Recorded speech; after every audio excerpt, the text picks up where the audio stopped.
Seigneur Jésus, Maranatha, viens Seigneur Jésus, Maranatha, viens Seigneur Jésus, Maranatha, viens Seigneur Jésus, Maranatha. Alors ce soir nous entrons dans ce qu'on appelle le Triduum Pascal.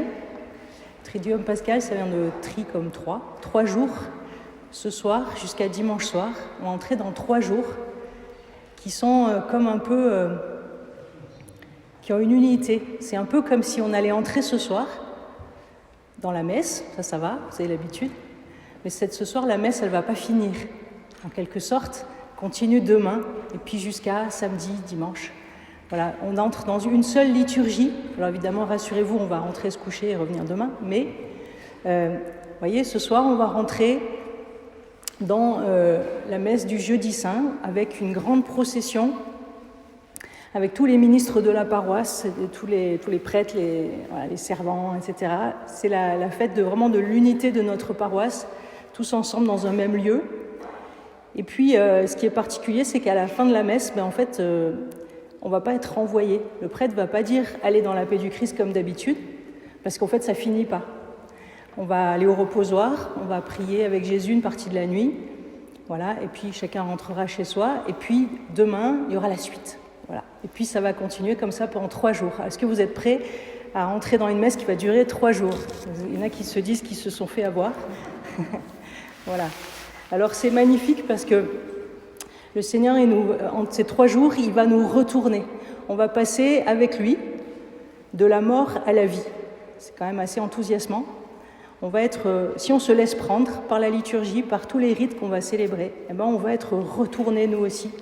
On va passer de la mort à la vie. On va passer. Vous savez peut-être que le mot Pâques, ça a entre autres le sens de passage, le passage. Alors voilà, on va faire le passage.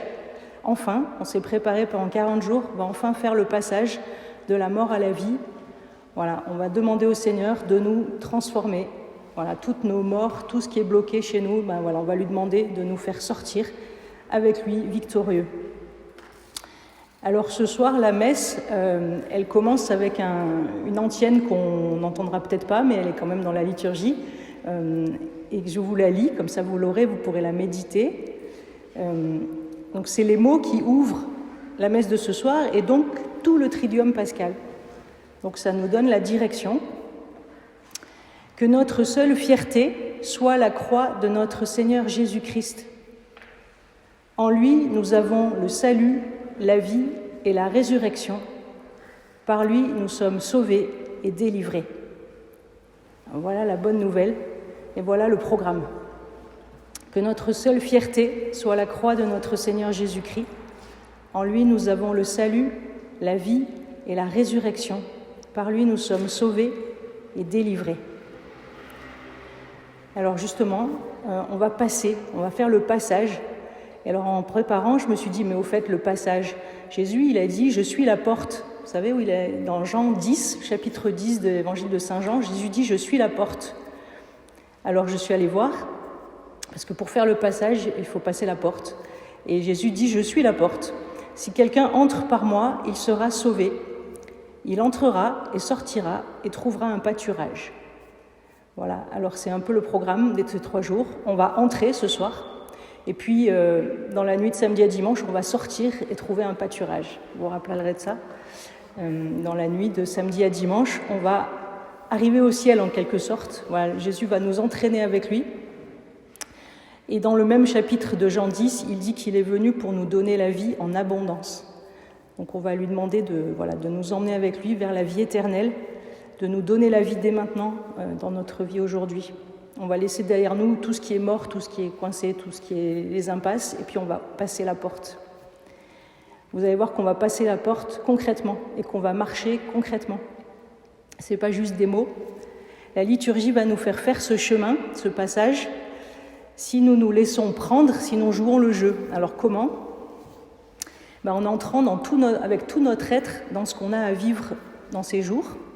Tout notre être, ça veut dire tous nos sens, nos yeux, nos oreilles, tout ce qu'on va voir, ce qu'on va entendre, ce qu'on va sentir, peut-être la fatigue d'être debout, de marcher, d'être à genoux, on va sentir les choses. Le Triduum, c'est un peu fatigant, Mais c'est bien parce que pour mourir et ressusciter, faut y aller à fond, quoi. On ne peut pas faire semblant. Et donc, on va vivre tout ce que la liturgie nous propose. Donc, je vous invite à ouvrir vos yeux, vos oreilles, comme de manière nouvelle peut-être. Vous l'avez déjà vécu 50 fois pour certains, mais chaque année, c'est nouveau.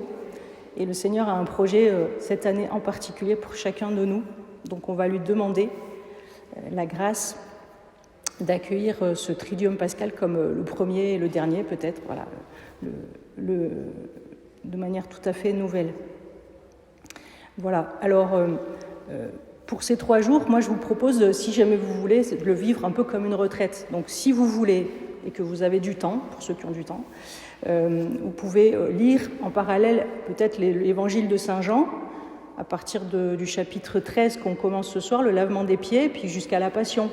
Ou même commencer par le chapitre 10 dont j'ai parlé tout à l'heure, puis relire la résurrection de Lazare, puis ce qu'on a lu cette semaine. Voilà, ça peut être une lecture en continu. Et puis je vous parlerai d'une référence de l'Ancien Testament tout à l'heure éventuellement. Donc voilà, si vous voulez venir avec votre Bible et profiter de la journée de demain, si vous ne travaillez pas pour avoir du temps pour lire, ou cette nuit, ce soir, etc., lire l'évangile de Saint Jean, c'est-à-dire entre le lavement des pieds et la Passion. Il y a plusieurs chapitres, 14, 15, 16, 17, qui sont en fait le discours après la scène. Donc entre ce soir après la messe et demain soir, voilà, vous pouvez lire tout ce que Jésus a dit entre ces 2 moments. Comme ça, vous serez avec lui, et voilà, ça peut être très beau. C'est traditionnellement, les chrétiens des premiers temps faisaient ça, ils lisaient tout l'évangile de Saint Jean, notamment à Jérusalem, sur les lieux. Voilà, alors voilà, c'est lui notre sauveur. Alors, je ne sais pas vous, mais vous vous rappelez, il n'y a pas longtemps, c'était Noël. Et avant Noël, il y avait l'Avent. Et pendant l'Avent, on a appelé le Sauveur. On a dit « Viens Seigneur Jésus, Maranatha ». Et puis quand il est arrivé à Noël, c'était un petit bébé. Alors c'était super, on est content d'avoir accueilli le Sauveur, mais quelque part, ce n'était pas complètement accompli. Vous voyez, le petit bébé, là, il était avec le salut en espérance. Eh bien, figurez-vous que le bébé a grandi et que maintenant, là, ça y est, c'est le moment, c'est l'heure. Et Jésus lui-même dit « Voici l'heure », c'est l'heure de Jésus. Donc on s'est préparé pendant 40 jours de carême en se disant « Voilà, ça y est, le Sauveur vient ». On l'avait chanté à Noël, hein, la vie s'est manifestée. Nous vous annonçons cette vie éternelle qui était tournée vers le Père et qui nous est apparue. On avait chanté « La lumière a brillé dans les ténèbres ». Les ténèbres ne l'ont pas saisi. Voilà, c'est l'heure. Alors, c'est l'heure des ténèbres. On va rentrer demain bien dans les ténèbres et ça va peut-être nous faire un peu froid dans le dos. Mais ce qu'on sait, c'est que c'est lui le Sauveur. Donc, on pourrait se rappeler, voilà, le bébé qui est né à la crèche, c'est lui notre Sauveur. Et maintenant, c'est l'heure. Il va nous faire passer, enfin. Donc, le « Viens Seigneur Jésus » de l'Avent, on peut le reprendre en se disant, voilà, en disant « Seigneur, me voici, prends-moi avec toi maintenant ». C'est l'heure. Alors, dans Jean 12, je citerai pas mal Saint Jean, ça si vous voulez le relire, justement, Jésus dit, il s'adresse à ses disciples, il dit « L'heure est venue où le Fils de l'homme doit être glorifié. Amen, amen, je vous le dis, si le grain de blé tombé en terre ne meurt pas, il reste seul, mais s'il meurt, il porte beaucoup de fruits. Maintenant, mon âme est bouleversée. Que vais-je dire ? Père, sauve-moi de cette heure. Mais non, c'est pour cela que je suis parvenue à cette heure-ci. Maintenant a lieu le jugement de ce monde. Maintenant, le prince de ce monde va être jeté dehors. Et moi, quand j'aurai été élevé de terre, j'attirerai tous les hommes à moi. Voilà, c'est l'heure pour laquelle le Seigneur est venu et le prince de ce monde va être jeté dehors. Alors, ce n'est pas juste des belles paroles. Je ne sais pas, j'ai écouté les nouvelles en venant. C'est clair qu'on est dans les ténèbres quand même. Enfin, le monde autour de nous, c'est dur, c'est violent, ça fait peur, c'est anxiogène, tout ce que vous voulez. J'ai éteint la radio et j'ai dit « Ok, Seigneur, viens nous sauver ». Et le Seigneur, il va nous faire passer de la mort à la vie, des ténèbres à la lumière. On va le vivre dans ce triduum. Vous verrez quand dans la vigile pascale, la petite lumière va être allumée et qu'on va la suivre. Voilà, on va passer cette porte et on va passer vers la lumière, on va passer vers la vie éternelle. Donc c'est une grande espérance et laissons-nous prendre, saisir pour être sauvés. Vous savez, c'est un peu comme pour être sauvé, je ne sais pas si ça vous parle, mais en montagne, quand on est perdu et qu'on vous envoie un hélicoptère, j'ai jamais vécu, mais j'ai vu des films, faut s'accrocher à quelqu'un qui descend vous chercher, je sais pas, et moi j'imagine que je fermerai les yeux et que je m'accrocherai très très fort pour me faire élitreuiller comme ça. C'est un peu ça qu'on va vivre, vous voyez, on va s'accrocher à Jésus pour qu'il nous sorte de là, qu'il nous sorte du trou, qu'il nous mette dans la lumière, voilà, qu'il nous sorte de nos combats et qu'il nous fasse vivre. Voilà. Alors aujourd'hui, jeudi saint, vous savez, quand vous allez à la messe, vous entendez Jésus qui dit, enfin le prêtre qui dit, la nuit où Jésus fut livré, il prit le pain, vous vous rappelez ? Ce soir, on va entendre la nuit où il fut livré, c'est-à-dire aujourd'hui. Vous ferez attention, moi à chaque fois ça me fait des frissons. La nuit où il fut livré, c'est-à-dire aujourd'hui. Aujourd'hui, Jésus institue le sacrement de l'Eucharistie, son corps et son sang. Il donne l'Eucharistie. Alors c'est quoi ? C'est tout simplement le signe visible de ce qu'il va vivre demain. Demain, il va se livrer sur la croix pour nous. Et ce soir déjà, il nous donne ce sacrement qui va nous permettre d'avoir accès à ce mystère incroyable que Jésus est mort pour nous sauver. Et il dit, quand je serai élevé de terre, j'attirerai tous les hommes à moi.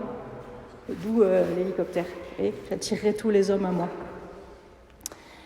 Alors voilà, il nous donne ce sacrement ce soir, ce pain et ce vin, qui ont un prix incroyable, parce qu'ils nous permettent d'être présents à son sacrifice, d'en recevoir tous les fruits et d'être sauvés.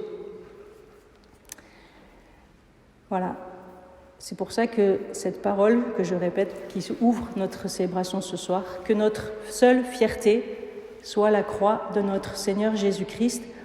En lui, nous avons le salut, la vie et la résurrection. Par lui, nous sommes sauvés et délivrés. Alors, concrètement, on va entendre ce soir, on va chanter le Gloria, comme d'habitude le dimanche. Enfin, le Gloria va revenir, on va sonner les cloches, on va laisser éclater notre joie, et puis les cloches vont se taire jusqu'à la vigile pascale. Alors vous voyez, je vous ai dit, c'est 3 jours qui forment un tout, qui nous font faire un passage. C'est comme une grande messe qui va durer 3 jours. Je vais vous montrer comment. Un peu comme, vous savez, dans la messe, dans l'Eucharistie, dans ce sacrement que Jésus institue ce soir, il y a tout le salut. Il y a sa croix, sa mort, sa résurrection, son ascension, l'Esprit Saint, il y a tout dedans. Il y a tout le salut dans la messe qu'on célèbre tous les jours, tous les dimanches. Et il y a tellement de choses qu'on ne voit pas tout, on ne s'en rend pas compte. Et là, le Triduum, c'est un peu comme si on mettait la messe au microscope, puis on voit tous les détails. Un peu comme si on la tirait pour voir un peu tout ce qu'il y a dedans, vous voyez. Donc ce soir, il y a un aspect, on va méditer demain un autre aspect, et puis dans la résurrection, ce sera un 3e aspect. Et finalement, tout ça, c'est le salut qui nous est donné dans l'Eucharistie. Voilà, donc ce soir, on va ouvrir une messe, entre guillemets, normale. Il y aura le Gloria, et puis lecture. Et puis, comme j'ai dit, on ira au reposoir, donc il n'y a pas vraiment de fin. Et puis, demain, quand on commencera l'office de la Passion, je crois à 20h, on aura aussi... on n'aura pas d'entrée. On va entrer en silence. Et puis les prêtres vont se prosterner par terre et voilà. Et ça va commencer un peu, en fait, parce que c'est la suite de la veille, voilà. Et puis à la fin de l'office de la Passion, demain soir, on s'en ira en silence, on ne sera pas renvoyé non plus. Puis on va revenir le samedi soir pour la veillée pascale, et là il n'y aura pas d'introduction, on va se retrouver autour du feu, et puis on va continuer le pèlerinage.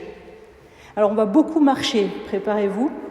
On va beaucoup marcher, il y a beaucoup de processions. Alors soit c'est nous, soit c'est les ministres qui vont marcher là ce soir plutôt, mais nous après, procession au reposoir. Demain on va marcher pour vénérer la croix. Samedi soir on va marcher derrière le cierge pascal, etc. Et donc ça met en œuvre notre pèlerinage, notre désir d'aller d'un point A à un point B, c'est-à-dire de la terre au ciel, matérialisé comme ça dans l'église. On rentre dans l'église et puis on va vers le ciel, qui est représenté par le sanctuaire.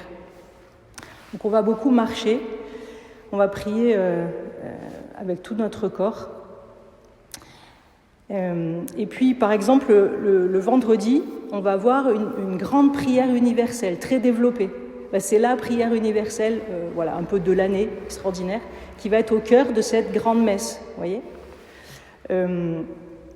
Le credo, on va le dire dans la vigile pascale, de manière développée, en renouvelant les promesses de notre baptême. Vous voyez, tous les éléments de la messe sont là, et pas forcément le même jour. Voilà. Je donne quelques exemples comme ça. Donc vous allez repérer que, c'est une manière peut-être nouvelle de le voir, comment le Triduum pascal peut être vu comme une seule messe, entre guillemets. Alors vous pouvez aussi observer pendant tous ces jours l'autel. Alors on va changer de lieu, mais c'est pas grave. L'autel qui va se transformer. Et si on était dans le même lieu, il se transformerait aussi. C'est-à-dire que ce soir, l'autel, c'est la table du repas. C'est la scène de Jésus, vous voyez, des fleurs, il y a une nappe, c'est la table d'un repas. Quand vous faites chez vous un repas de fête, vous mettez une nappe, des fleurs, voilà. Et c'est la table de fête où Jésus va célébrer son dernier repas avec ses disciples. Et dans ce repas, il va dire « Je ne boirai plus du produit de la vigne, du vin, jusqu'à ce que je le boive nouveau dans mon royaume. » Vous vous souvenez ? Alors, c'est le dernier repas. Bon, c'est fini. Mais demain, à l'autel, du coup, ça ne sera plus la table du repas. Il y aura quand même l'autel, bien sûr. Et l'autel, ça va être la pierre du sacrifice. Ça va être la mort de Jésus. Donc l'autel, il va être dénudé, on va enlever les nappes, on n'aura plus de fleurs. Ça sera la pierre brute du sacrifice. Voilà.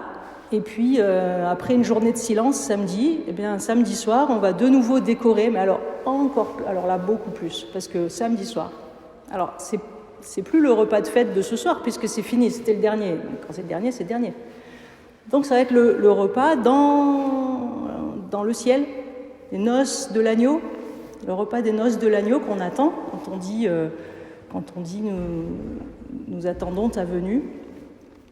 Voilà, et donc on va célébrer un petit peu dans l'éternité. Et puis alors après, ça va durer, comme les grandes fêtes, ça va durer une semaine, la fête de Pâques, et puis en fait 50 jours pour être dans l'éternité.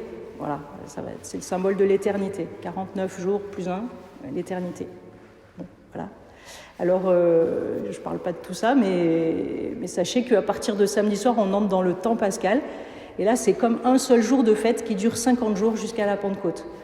Donc, on va pouvoir fêter ça. Pourquoi c'est long ? Parce que c'est l'éternité. Voilà. On va entrer dans un temps de fête qui va nous emmener jusqu'à la Pentecôte. Voilà. Alors, ce Triduum pascal, c'est un itinéraire de conversion, c'est-à-dire qu'il faut nous engager résolument. Conversion, ça veut dire se tourner. On va se tourner vers Jésus, on va le suivre, on va se mettre derrière lui. Voilà, et engager tout notre être. La liturgie va nous donner de voir, de toucher. Et de toucher quoi ? De toucher Jésus, en fait. D'entrer en contact avec lui, de le voir, de l'entendre. Il va nous parler. On va le voir à travers les symboles, à travers la flamme du cierge pascal, à travers le lavement des pieds ce soir. Voilà, le Christ est présent dans les rites de l'Église et il se donne à nous. Et c'est pas du folklore, c'est pas pour décorer, qu'on a mis des fleurs, etc., et qu'on va marcher, qu'on va avoir des symboles et des rites. C'est vraiment pour entrer en communion, pour pouvoir rencontrer Jésus. C'est comme ça qu'il se donne à nous. C'est normal parce que nous, on est des êtres humains, donc on a 5 sens. Il ne peut pas se donner à nous autrement qu'en passant par nos 5 sens. Vous voyez, on n'est pas des anges ni des purs cerveaux, donc il faut qu'il passe par notre humanité. Et c'est une grande miséricorde parce qu'il s'approche de nous et on va pouvoir le toucher en quelque sorte. Voilà. Alors, je vous propose de prier les uns pour les autres, puis peut-être que demain il y aura encore plus de monde, puis on va vivre la retraite de plus en plus, puis là tous ceux qui vont arriver pour la messe, comme on est en avance, on va pouvoir prier pour eux. Et le jeudi saint, la marque qui est propre, on célèbre l'Eucharistie et l'institution de l'Eucharistie, et vous savez que Saint Jean, il ne mentionne pas l'institution de l'Eucharistie. Alors, si vous lisez l'évangile de Saint Jean, vous verrez ça. Il ne mentionne pas l'institution. Quand Jésus dit « vous ferez cela en mémoire de moi », ça c'est les autres évangélistes qui en parlent. Et ce soir, on va l'entendre, mais dans la deuxième lecture chez Saint Paul, qui est le texte le plus ancien qui atteste de l'institution de l'Eucharistie. Mais Saint Jean, lui, il raconte le lavement des pieds. Donc c'est le même jour, etc. Mais il raconte le lavement des pieds. Pourquoi le lavement des pieds ? Parce que justement, l'Eucharistie, il a trouvé plus important non pas de raconter comment ça s'est passé, parce que ça, à son époque, les gens le vivaient déjà, donc le savaient, mais par contre de donner le sens profond. Qu'est-ce que c'est que l'Eucharistie ? Eh bien, l'Eucharistie, c'est le don de la charité, c'est-à-dire que Jésus nous donne son cœur, nous donne son amour, nous donne d'être capable d'aimer comme lui. Et donc, il va nous, ce soir, avec ce signe du lavement des pieds, par l'Eucharistie qu'on va recevoir, demandons la grâce de la charité entre nous, de l'unité. Voilà, on remarquait hier soir, en répétant avec la chorale, que dans cette église, il y a marqué « Aimons-nous les uns les autres ». Et c'est ce qu'on va chanter pendant le lavement des pieds. C'est quand même providentiel qu'on soit ici, c'est pas donné à tout le monde. Et donc on peut prier aussi pour l'unité de notre paroisse. Toujours ce défi, on ne se connaît pas bien, il y a 4 clochers, là on est tous là. Donc c'est vraiment le jour, le jeudi saint, de prier pour l'unité, pour qu'on soit des frères et sœurs. Prions pour toute l'Église qui se rassemble ce soir dans différents lieux. Prenons au sérieux ce commandement du Seigneur, peut-être. Demandons-lui de changer nos cœurs. Moi, je lui demande, ce cœur plein de compassion, ce cœur plein de charité, qui lui seul peut me donner. Après la communion, on va l'accompagner aussi au Jardin des Oliviers, par le reposoir qui représente le Jardin des Oliviers. On va lui tenir compagnie pendant son agonie, on va le consoler. Demandons-lui aussi pardon, peut-être pour nos divisions. On peut le consoler par notre détermination à vivre la charité, à aimer nos frères à cause de lui. Demandons peut-être la grâce même d'aimer nos ennemis, comme il nous l'a demandé. Remercions-le pour sa miséricorde aussi à notre égard. Lui qui ne tient pas rigueur de nos froideurs, mais qui se livre par amour pour nous, qui nous ouvre son cœur ce soir. Lui qui a voulu faire de nous ses amis. Demandons-lui d'être délivré de l'esprit de division. Supplions-le de changer notre cœur, demandons un cœur nouveau, un esprit nouveau. Prions pour nous, pour toute la paroisse, pour toute l'Église. Approchons-nous donc de Jésus dans ces 3 jours. Il va nous faire le passage, lui qui est la porte, lui qui est le chemin, la vérité et la vie. Il veut nous donner la vie en abondance. Avec lui, nous n'avons rien à craindre. Ne soyons pas effrayés demain par la passion et la croix, mais approchons-nous de lui, comme pour nous laisser attirer, sauver, emmener. Laissons-nous prendre tout entier, laissons-nous sauver, ressusciter avec lui pour une vie vraiment nouvelle. Que notre seule fierté soit la croix de notre Seigneur Jésus-Christ. En lui, nous avons le salut, la vie et la résurrection. Par lui, nous sommes sauvés et délivrés. Amen.